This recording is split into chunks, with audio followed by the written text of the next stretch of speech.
Kale amakumi abiri na mukaaga n'ennaku ed'omwezi tuli mu Gwakuna mu mwaka gwa 2026 tukutambula mpolampola mwaka tukutambuza olunaku lwa Sande essaawa endala y'obwire olunaku olwaleero kabakaire ka program feya gafa embuga kuba nga tukulaga biki ebitambulire musogo wano nairala asaasira nga bwetambulire kuba nakola baraza paka olunaku olwa Sabiti ng'otiini luno ninze Musulo Robert Omwise Kisendo Evuma Emondo atenga nayoka ga mwisikula Evuma MBB Kasindula bakagwa abagonzi Kandube Kibumba Kakumya Alex Kasindwa Muteguya nerina Musaada Mwise Kisuyo wempala tena yonka bayise mufumba abentwiga ninze kawoma bayise mufumba yesebo kale Sande Kandube ntiyetambere bakalamu ebana babagire kumukusinza abanga tumwegembo mutonzi afunibizo ebita bya samondala abana abalwaire afirirwa abantu bemwe natubonga kubanga titubagemya ayo wife mu weekend kubanga olesonga niyo yenka asokubanga atoboli awo atuniga atera nasalawo nane kisemba yokola mu wife nga abantu tuna basalawo ndikino be era tusokubanga chekaka kuba kwandi apakumokange ero taiwa mukono yabangate akatwala Sande nongoti neno atwantu twagire kubintu kamala nokusingira tulingira wichi ngobanga tetambuyire bichi bitambuyire mbampo guno gwa Busoga yevokoma yekanga program ene bone abantu kamala obo ayingate okusinga ino ni mwene Busoga ebi kyabazinga wa Busoga baba William gabana dyopo kuna abakuna yabangate abona abichi bitambuyire mu kyalo kyine kya Busoga kubanga ate yina bifuna bulambalamba angoti nibuno n'abantu abandi abenda ulo westibwa kiriya Ivani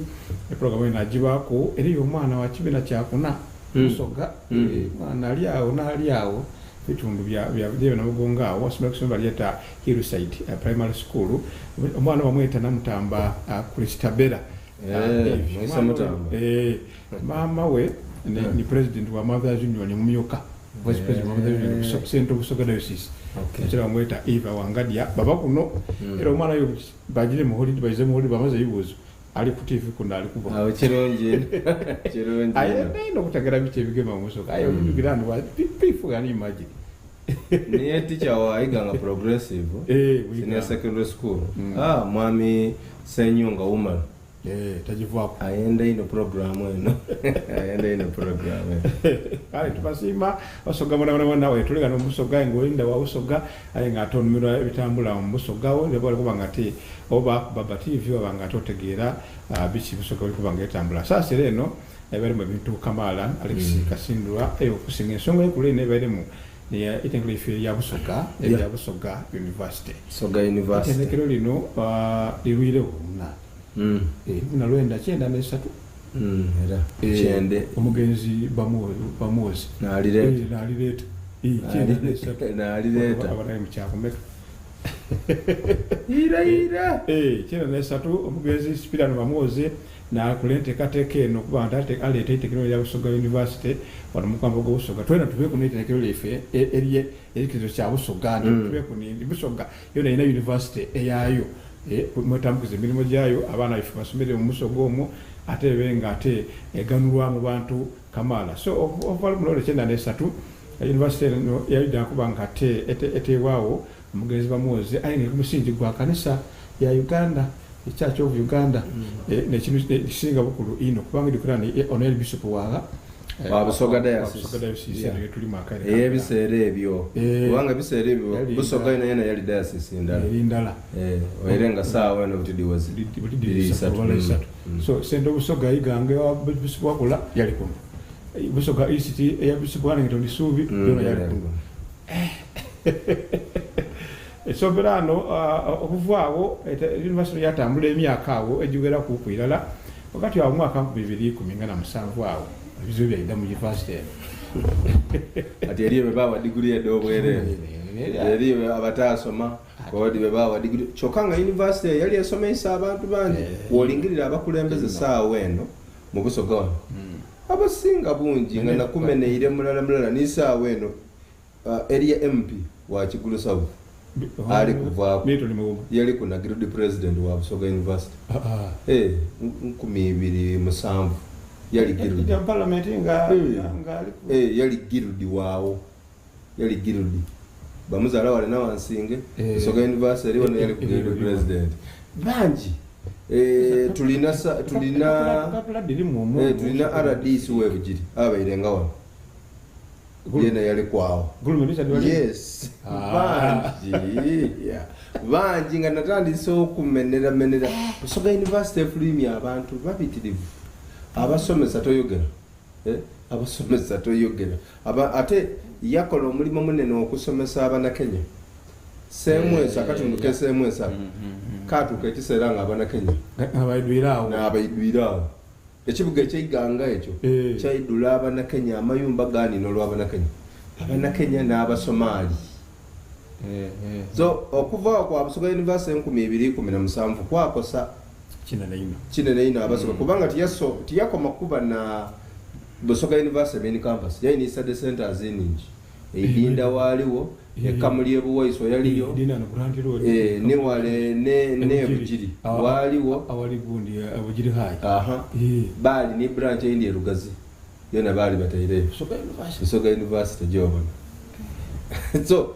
idukira bajigala abali bakola mbafu emirimu ebiketeze ebyo abantu bali bafuna abamaduuka abamayumba semwese yali ekoze yali tutumwikaawo semwese kubanga omwana yali asobola osomera semwese okuva mu nasale paka university yafuna degree ezira wajire ku kyalo kirala ekyo kyalo kiti ava kwiganga boys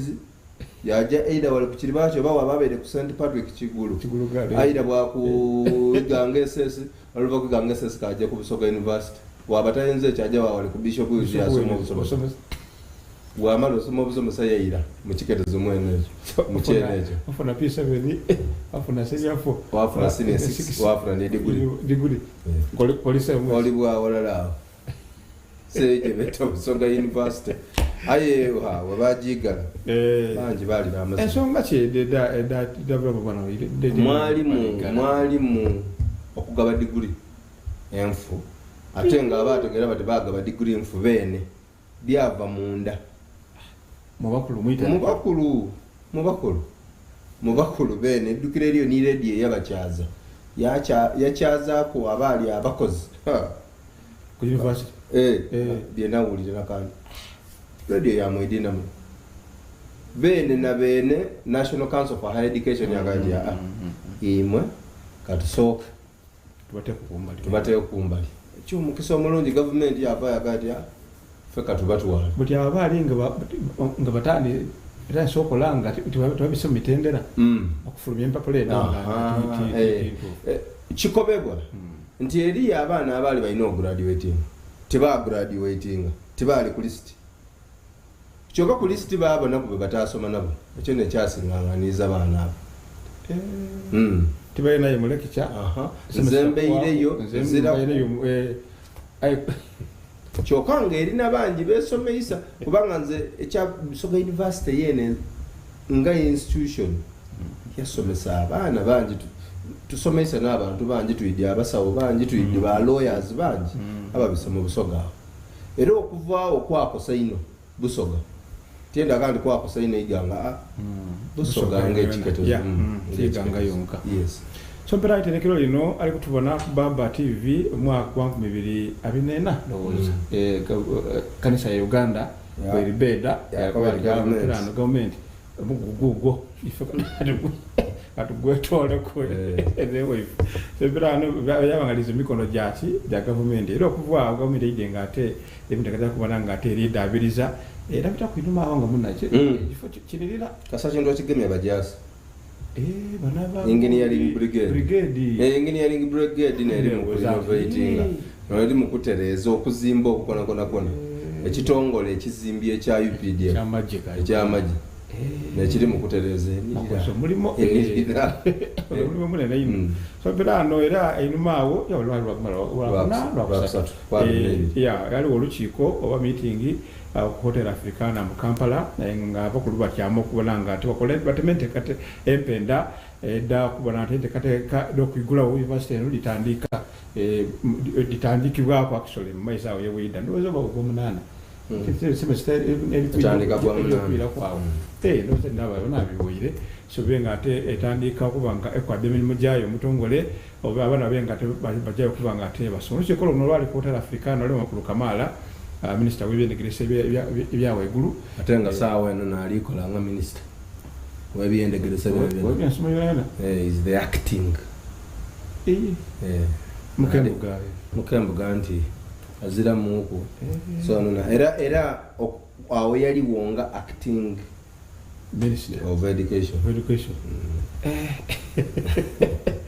kale mukulu Dr. John Kusesto Muyingo yali mu lukiiko olwo nalengera mu minisita amyuka minisita wa Uganda namba 3 atenga nombaga omukyala wa disitulikiti y'e Mayuge Kesanga Kadama nalengera mu yali ku omuyuka mukulembeze w'Iwanga atenga mwana nzaba Budweg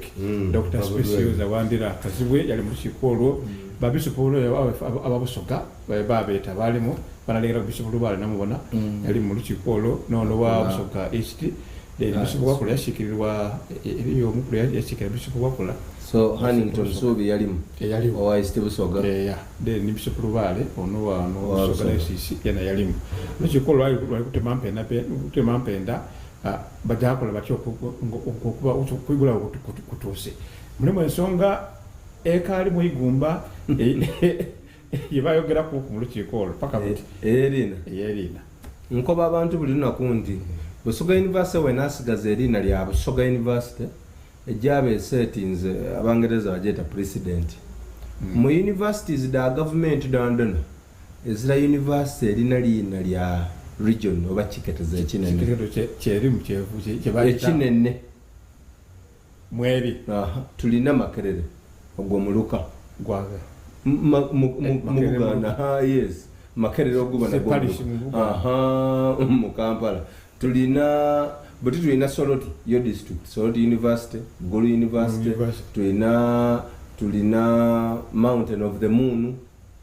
mutufisha kwa bati Toro bajeta Mountain of the Moon tulina Mbalala tulina Muni University Muni Chiketezo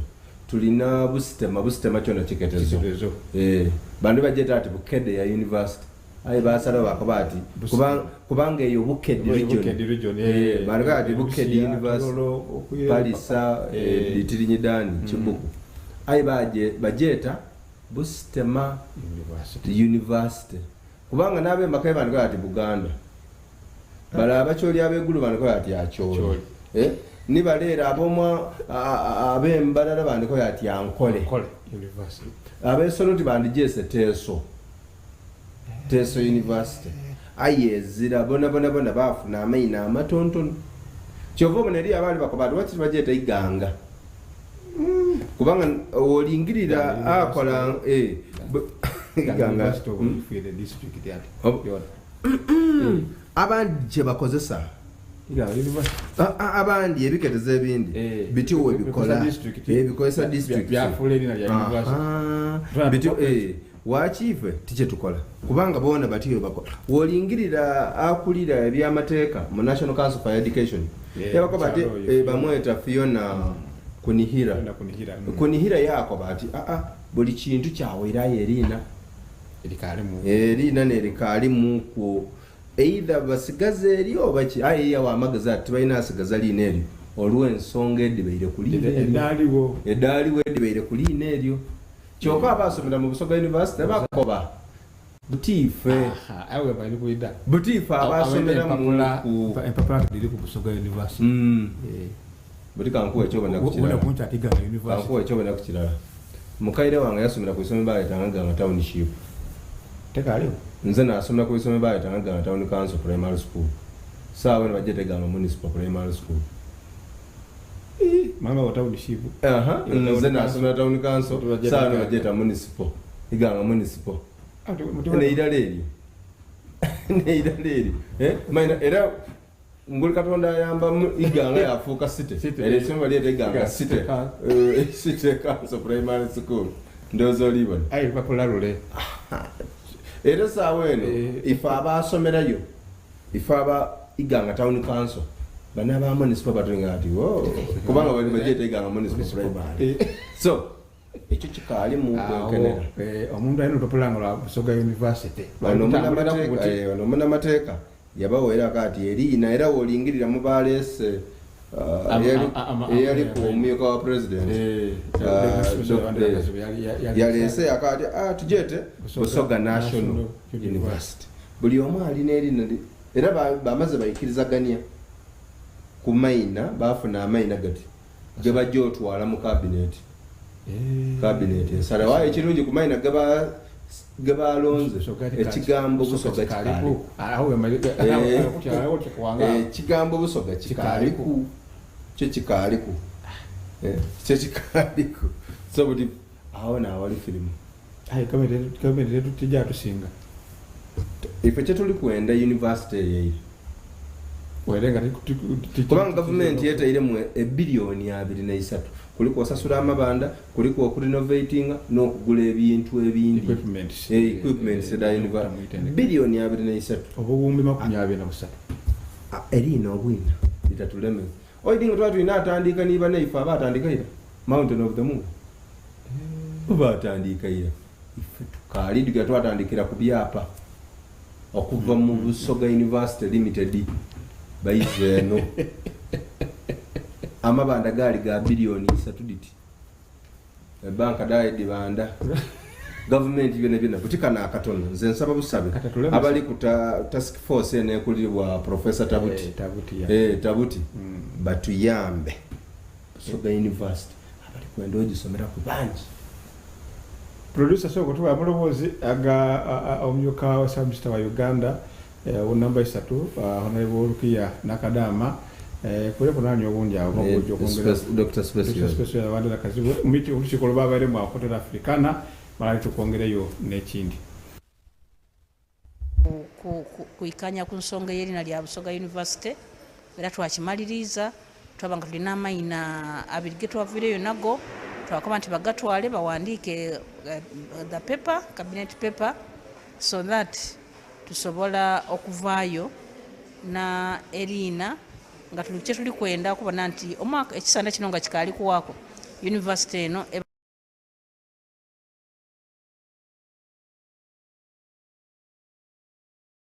been there as a result of misunderstanding and misappropriation of the history of the former Busoga University. The fact is that the former Busoga University was a private institution. Now the government is starting a new institution, a new university in the hands of all Ugandans to nurture and grow. So we are very happy that this has happened in the course of this morning. How soon will it be operational? Well, the operation of the university depends on its being chartered. The chartering has steps. The minister has to take a paper to cabinet for approval before a law a regulation is tabled in parliament, because the university already has a law under which it will operate. And then because now it has a name, it will be taken to parliament. Subsequently, it will be gazetted, the name will be gazetted, and then the Council for Higher Education will make it a reality. Kale, yone ebigambo bya omukyala Dr. Specioza Wandera Kazibwe nga mulukiko lwabaire mu Hotel Africana era nga bali ku nsonga da Busoga University mukere yava mangu mu politics mukere yava mangu mu politics yeah obalanga akali mukabira longa uko musinda mukira president musinda mukere yava mangu mu politics yatulimba kulazo muza ku mukabira yandi mutwigize kubanga akali obanera lozo beka n'ebizimba kali byambikali mu byamani n'ebizimba Busogeno. So perano awo tuli abantu bali mu kutya Kasindro tutangazeemu iwe omusomesa empapula dino lisobola okuba nga bakyusisa erina wazira buzibu kubanga tulina bangi eriyo bayinginiya abaasomera ekyambogo gye bayetanga UPK Uganda Polytechnic Kyambogo iddukira okufuna Kyambogo University bagayita amatendekero 3 eriyo gye bayetanga UPK Uganda Polytechnic Kyambogo bagayita y'abasomesa institute y'abasomesa bayogeta Institute of Teacher Education Kyambogo yaba nina Uganda National Institute for Special Education UNISE byali walala babigayita batop bafuna mu Kyambogo University abasomera ku biro ebisatu bakayina empapula eno era balidirira ku sente nze nkuwa example Iganga Township Primary School Iganga Town Council Primary School nze gye nasomerako yaba ni butisawo ntu ina Iganga Municipal Council Iganga Municipal njakuwa isomero erindi era pasi pwede wana wakabaka yes kankuwa isomero erindi isomero lyasooka mu lya secondary mu Busoga lukumirwenda 17 Balangira High School Ebukwenge Chageno lukumirwenda 33 balikyusa erina baleta Busoga College muyiri but abasomera Ebukwenge bakoba basomera muyiri abali kubalangira high school sanga kizira buzibu eri isomero erindi sawa eno balieta Nyanza edukere isomero lyali ngawo gateway muguluka abaletanga gateway muguluka sawa eno balieta Nyanza bwomala okusoma but amatendekero agawangulu eri yabafuga empapula do babeta National Council for Higher Education kyonka so abantu batati National Council for Higher Education Busoga University yaliyo ereri yabagisomeramu kale ali kutubona Baba TV jakuba nga tuwumbula mu katono tulive kito kifo kyokubiri aga tuli kulingirira ku itendekero lyaife erya Busoga University tuli bajatwalina kibona akaseria Busoga National University 3D cabinet n'abange estazeewo ayenge kikulu kya kutuwachi university kubanga yawoyire bajimaze kujidabiriza buli kimu kiwoyire abasomi mutegeke empapula dde abaje basome teke empapula dde ojibe ngate ojja okusoma jakuba tuwumbula mu katono ekitundu kyaife kino ekisooka akyaba wano program ya Agafa emukuna kwale tufaine bundi tutira kufaana tuti bulido ayi tusaasi producer ati kwasaze olwale ekibuka samu tuli kuvalanga miteganswera ne kote ayi tutire kututi sumdusasire ayi omusango gwa producer kibuka samu katuwumbula mu katono tuli ekifo kyokubiri Baba TV wachabazinga tukali programu ya Agafa embuka wano Baba TV Busoga Blade